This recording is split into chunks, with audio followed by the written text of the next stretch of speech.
Morning.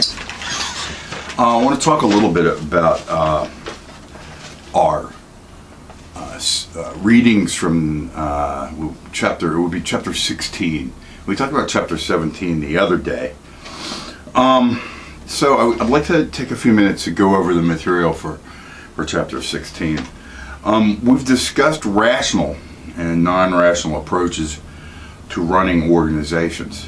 Organizations, however, can be seen in a different light in terms of leadership. They can be seen as a series of problems or challenges to be solved. And that's basically, if you look at an organization, anything from EKU to to a religious organization, to government, to for-profit, that's what we're going to see. When problems are familiar or routine, they're recurring, routine problems. Individuals in power in organizations are going to develop what two major organizational researchers, March and Simon, term programmed behavior. Also known, and these guys were the people who invented the term, standard operating procedures. There's no need for deliberation or active problem solving. There's no need for decision at all in these cases. Things sort of run themselves. All leadership incumbents need to do is to follow the existing routine, drawing from an inventory of functional options. So what about new challenges or problems then? And this is the key point. Organizations and the people that inhabit positions within them are not omniscient. In other words, they're not all-knowing. Up till now, all of the approaches we've discussed so far assume that people within organizations are functioning with something like complete knowledge of the problem. And as we get more complex organizations, we get away from merely assembly line or this sort of flow, like beer brewery models of organization that we've discussed so far. That's impossible. It's a complex world.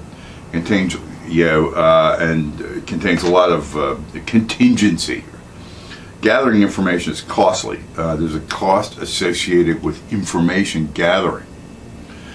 Gathering information, for example, to do a survey isn't free. Right? If I want to gather a survey, say of students, it's going to cost me somewhere. There's going to be a cost incurred. Actors then are not only capable of, or they're only capable of one kind of rationality. They can act rationally, but they're only capable of bounded rationality. Because people can't know everything, and they don't. There's pressure on actors, given the emergency nature of most problems that are new, to choose the first satisfactory option that they come across rather than the best possible one. The best possible solution to a problem would be optimal. It's called optimization. That's what that means. When you hear that term optimal or optimize, it means the best. Optimum. It comes from that Latin word optimum. We speak of optimizing our options. Usually, though, due to the contingent, and that means it could go either way and we don't have all the information in front of us, right? Nature of problems, organizational actors must choose to satisfice. That's a new word, satisfice. They settle on the first solution that comes across that is satisfactory. Not necessarily the best one. It's the first one that would seem to work. When new problems arise requiring new patterns of response and new thinking, the first tendency of organizational actors is not to construct an entirely new solution or routine, but to recombine elements of existing routines. They try to make an analogy with, this is sort of like what happened over here, right? So we'll go with that. We're back to the subunits, often ran by people with very different goals and sometimes conflicting goals. Think of the staff and line managers in Dalton's analysis in our last set of readings, and how they were always they were in conflict with one another. If it is, as Handel adroitly points out in your text, incorrect to think of an organization as some kind of super person, despite efforts by the Supreme Court to declare it as such, with a single will and intent. An organization is a coalition of individuals and groups. One can speak of power, which we have been discussing, in terms of a kind of information hoarding. I have the information, I'm going to hold it. March, later in his work, asserted that individuals in the department management positions that they occupy may not even be clear about their own goals, or may hold contradictory goals without recognizing the inconsistency. Think about EKU for a minute. It's heralded that there's all these efforts to get students through, to get them to graduate, to get them to register to graduate, and then they tack on a $50 fee to the graduation. If you don't know about this, then please discuss it with your advisor. Here's some practical knowledge for you. That seems to be contradictory to them getting you through here and successfully registered to graduate, which is kind of an inherent and essential process.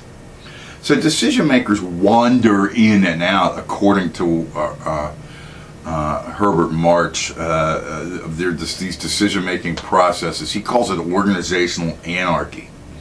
They fight for the right to participate and then lose interest as shifting demands divert their attention. Timing is coincidental. March terms this, and I love this term, the garbage can model of decision making. So how can we apply this to reading 16? First, there's definitely a case of non-routine processes needing to be considered quickly. Second, there are competing goals. Third, these groups all answer to in this reading, they were talking about the Cuban Missile Crisis. They answered to POTUS, the President of the United States, John F. Kennedy. Okay.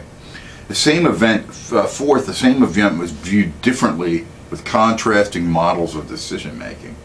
Fifth, within an organizational framework, in this case the government of the U.S., you have the possibility of a rational approach. This assumes that all organizational actors are on the same page and that there's a rational course of action as the outcome.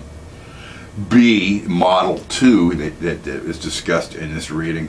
The reality outlined of Model 2 of organizations with fixed sets of standard operating procedures and programs, and solutions are developed by a combination of these fixed programs. And then third, Model 3 is a bureaucratic politics model. Decisions are made by competing groups with competing interests. We'll talk a little bit about how a lot of the decisions made, that were Cuban Missile Crisis kind of decisions were made by people that they excluded alternative points of view. Sometimes no competition can create a vacuum, but we'll talk about that subsequently. Thanks.